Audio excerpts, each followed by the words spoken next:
ये क्वेश्चन ऐसा कोई एग्जाम नहीं है जिसमें ना आता हो, और ये सबसे पुराना क्वेश्चन है, इसको हम करते आ रहे हैं।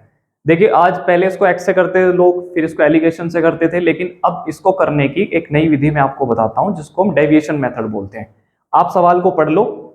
कबूतर और खरगोश का एक झुंड है, उसमें सिरों की संख्या 80 है, पैरों की संख्या 200 है। तो कबूतर और खरगोश की अलग अलग संख्या बतानी है। यानी जानवर है दो, जिसमें एक कबूतर एक खरगोश, उनके अगर हम सर काउंट करें तो 80 है, और अगर पैरों को काउंट करें तो वो 200 है। तो उनकी अलग अलग इसमें क्या पूछ ली उसने, संख्या पूछ ली। तो आओ देखो, देखिए दो कबूतर और खरगोश, हम क्या काम करते हैं कि कबूतर के कितने पैर होते हैं भाई, 2। और आप मुझे बताइए खरगोश के कितने पैर होते हैं। खरगोश के पैर होते हैं 4। कितने होते हैं जी, 4। तो इस 4 को आप 4 ना लिख के कैसे लिखिए, 2+2 लिखिए। इसको बोलते हैं डेविएशन मेथड।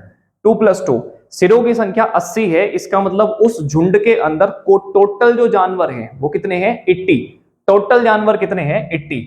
आप उनके 80 के 80 के ये 2-2 पैर ले लिए, आप सबको 2-2 पैर का जानवर बना दो।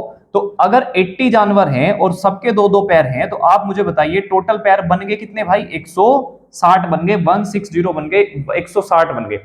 लेकिन पैरों की संख्या 160 नहीं है, क्वेश्चन में पैरों की संख्या दी कितनी है, 200 दी है। कितनी दी है, 200।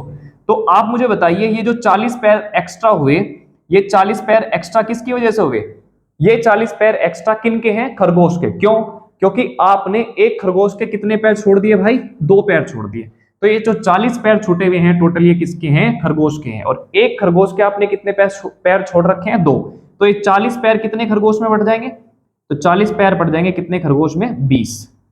कितने खरगोश में भाई, इसका मतलब कि खरगोश जो हैं वो हुए 20, खरगोशों की संख्या हुई 20, और टोटल जानवर थे 80, तो कबूतर हो गए 60। क्लियर है। आई होप आपको ये क्वेश्चन समझ में आ गया होगा। Thank you.